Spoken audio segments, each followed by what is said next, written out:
Well, hello there, my fellow Wedding Florist friends, and welcome to the Wedding Florist Social Podcast. This is the podcast for wedding florists to learn all about acing their online presence. I'm your host, Vicky Laffey, and as a wedding florist of over 10 years now and a certified digital marketer, I want to help you get the right clients, get more followers, and never be stuck for content ideas again. Click the link in my description to get your free Wedding Florist Guide to Social Media Content Creation today.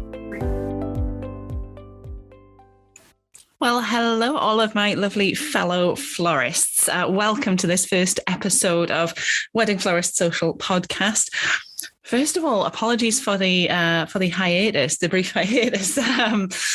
I started this podcast back in was it October now? I think October, September even. And then, as you know, everything kind of got busy in the wedding industry, and we were all just trying to keep our heads above water and just do our best, basically, with all of this backlog of brides and grooms and things. So, I intended to do an episode before now.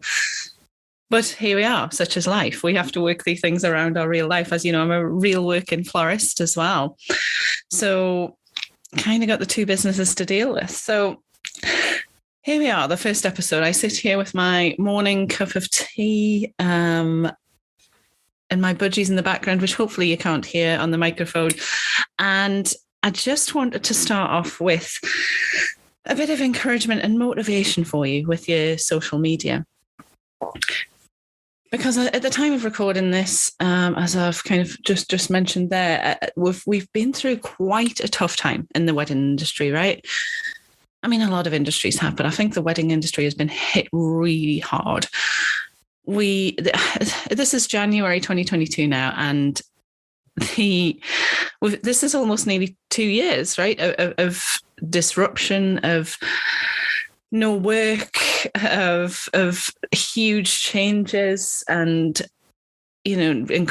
brides and grooms who are marrying and postponing, and so there's been a huge sort of load of admin and just disruption in general in our industry, and worry at what is to come next. Will I still have a business in a few months' time? How long can I last? And social media has been, let's face it, for a lot of people at the back of our minds, on the back burner, as it were. And so at the time of recording this, we've been through a lot of that. Certainly in the UK, the wedding industry reopened in July of last year, but everyone has just been kind of dealing with the backlog and keeping their heads above water. So come January, people are, things are going back to normal a little bit. My fellow florists and myself included are kind of just able to breathe now and maybe catch up and, just maybe even plan ahead. People are able to have time to actually think of their social media right now and what is good for their business and how they're going to recover, how they're going to move forward. So I wanted to do this episode to give you a bit of motivation and encouragement, because I know a number of you are feeling like that. There's a number of you who are in my membership, for example, who've told me that in the Flower Up membership. People in my worldwide wedding florist group as well. Not just generally lots of people. I'm seeing this a lot on Facebook groups and things. There is this sort of feeling of I'm exhausted and I'm usually so good at showing up on social media, but I'm feeling really underwhelmed and I'm not able to focus on implementing things, and I need a nudge in the right direction. But people have got time to think about that now, so this is why I'm choosing to do this episode for you right now. So I would say, first of all, it's okay. Give yourself a break. We are only human. Our social media has to work for us and around us, not against us. You might hear a lot of, generalized tips on the internet and places saying, well, if you want to grow your social media, you have to post every day, et cetera, et cetera. And, let's face it, for the vast majority of us, That's absolutely exhausting, right? It's full of, even saying that, it probably fills you full of pressure and dread. And oh my goodness, how am I going to do that? So I'm here to sort of tell you, that to give yourself a break. You don't have to do that. Sure, if you want to really, really grow, posting a lot is not going to hurt your chances of growing. But you have to do something that works for you, like I say. So it's much better to basically post quality rather than quantity, I think. My whole thing is getting people to attract the right clients with their social media as opposed to just a ton of followers. So I would concentrate on just getting, even one post a week. If you put one quality post a week out on your Instagram and Facebook, and maybe just put a few updates out on your stories, that's keeping you active. It's keeping the algorithms going. But more importantly, it's attracting the right sort of people. It's a quality post that's aimed at the right people, the people who you want to attract, basically. And it's less stress for you. I would rather you do that than put 7 posts a week out, which were just total trash. And, it's much better to put out quality rather than quantity. Because if, in terms of algorithms as well, if the algorithms see not many people reacting or interacting with your posts, whether that be on Instagram or Facebook, then it's not really going to favor them much. And those posts the kind of posts that are just thrown out there for the sake of getting something out there, they're not attracting the right people. So you're getting even if people do interact, you're getting the wrong kind of people interacting with your posts, the kind that aren't going to turn into paying clients or crucially more paying clients that you enjoy working with and make your working life an absolute pleasure. So it's so important, for those of you who might need a nudge in the right direction and a reminder of why having your online presence is really important. You need to do this, guys. You need to keep visible, and it's not just a case of like, you have to do this because someone on the internet says so. It's a vital part of your business. It's just as important as dealing with the wedding I've got to create today for tomorrow, for example, or, maybe you've got some gift bouquet orders to get out the door right now. That sort of stuff is dealing with what you've got on your plate right now. That's keeping the business running according to what you've got right now.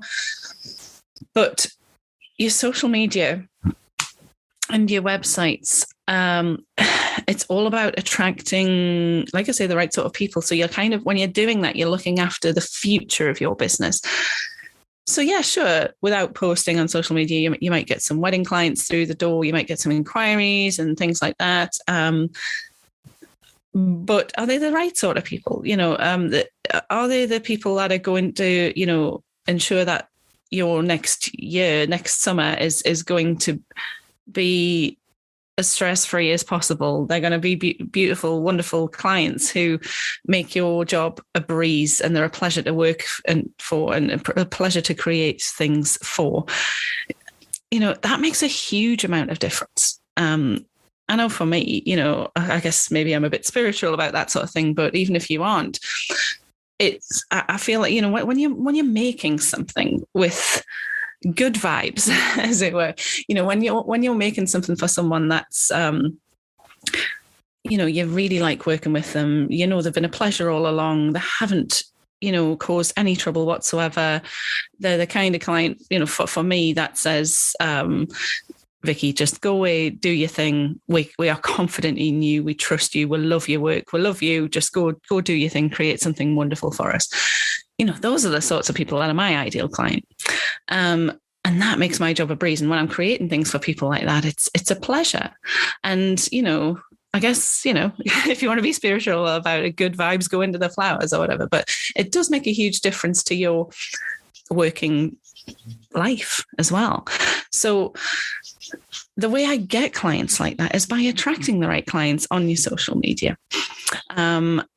with my Facebook, with my Instagram, and with my website as well. This is a crucial step in the process. Do not neglect your website, people, but we'll do another episode on that. So by doing this, by putting the effort into this now, you are ensuring that the future of your business is not only attracting the right people, but making your life, your working life, as nice as it possibly can be as well. So, essentially that is why. Now, if you're sitting there thinking, maybe I've got nothing to say, and maybe you haven't got much content to post. My big thing is, I always say to my followers, everything is a content creation opportunity. There is no such thing as nothing to say or nothing to post. There is always something going on in your life, in business. Posts do not have to be, hi, here's this lovely wedding I did for so-and-so and so-and-so at such and such hall in the beautiful countryside of Yorkshire or wherever you live. It doesn't have to be professional photos of weddings that you've done. People want to know you guys, but you'll have heard people say this before even. People want to know you. They want to follow you. They want to follow your business. I posted a picture, as I often do, and if you've got my free guide to content creation, which is in the description, you'll have seen this in there too. But I posted the other day on my stories, my boxes of flowers arrived from my wholesaler. And there you go. That's just a couple of green boxes, and that goes up on my stories, and that builds anticipation. And people who follow me look at this going, oh my goodness, she's got a wedding on this weekend. Brilliant. So, today I will post some more stuff. I will capture some more content, maybe a time-lapse video for my reels or something. There's always something to post, always something to say. Think about, what's going on with you right now. How are you feeling? Is there something that your couples are often telling you? Maybe issues that come up or worries that they're facing, or, if you can tap into those sort of emotions, you're onto a winner, really. So, think about how they're feeling, what they're going through, what they're experiencing, things they might want to know, things that would be helpful to them. And also tell people what's going on with you too. Sitting here with my cup of tea right now. In fact, I'm going to take a selfie right now for my stories. There you go, with a selfie with my cup of tea, telling people that I'm creating this podcast. You don't need a big long caption with a story either, which is probably a bonus of doing those as well. So yeah, this, whatever's going on with you, this could be anything, maybe a morning cup of tea, maybe you've got a dark early morning and you're having to load the van in the dark for a wedding setup. Gosh, there's just so many things. Like, I would even set your timer for a couple of times a day. When that timer goes off, take a photograph of yourself, a selfie or a photograph of something that's going on, whatever's on your desk or on your workbench or, something like that. Take a photo of it, post it on your stories, tell people what you're up to. People do want to see it, I promise you. So, if you're sitting there thinking that, I've got no content to post or I've got nothing to say, that is absolutely not the case whatsoever. There's always so much going on. You're busy running a business, and running a business is hard, and there's so much to it, and people want to see that. It doesn't all have to be smiles, and it doesn't all have to be, pretty cute things or professional polished photographs. It could be everything. So those, hopefully that will give you a bit of, a few tips and encouragement and motivation. You should absolutely keep working on this, guys. I'm a big fan of scheduling ahead. or at least planning ahead. If you've got a spreadsheet or a physical book that you write things in, whatever it be for you, have some sort of intention with it. This is what one of the things I teach people in the Flower Up membership as well, is to do this with intention rather than this kind of throw spaghetti at the wall and see if it sticks kind of approach to social media. Plan ahead. Think about some topics, what you want to post about. Plan a few posts. Like I say, even if it's just 1 or 2 a week, that is way better than doing this social media roller coaster of, doing really well, posting a ton of stuff, and then going right back down. You get sidetracked, you get busy with something else, and then before you know it, it's been 3 weeks where you haven't been posting anything, and then you go back up again thinking, oh right, I've got to kick my own butt here, and get going here, and then you're posting a ton more, and it just goes up and down like this.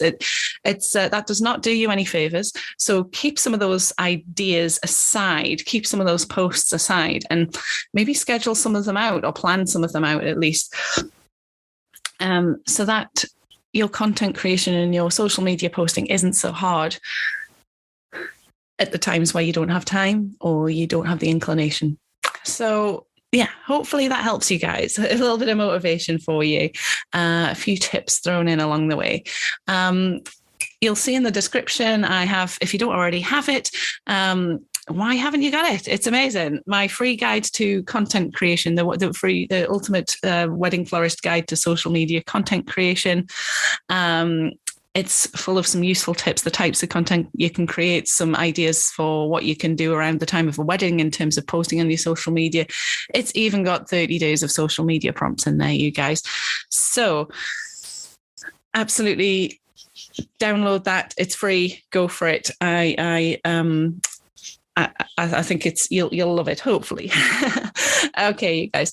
So I'm going to leave it at that for today. Tune in for the next episode. Make sure you download and follow me and subscribe me, whatever button it is on your platform of choice.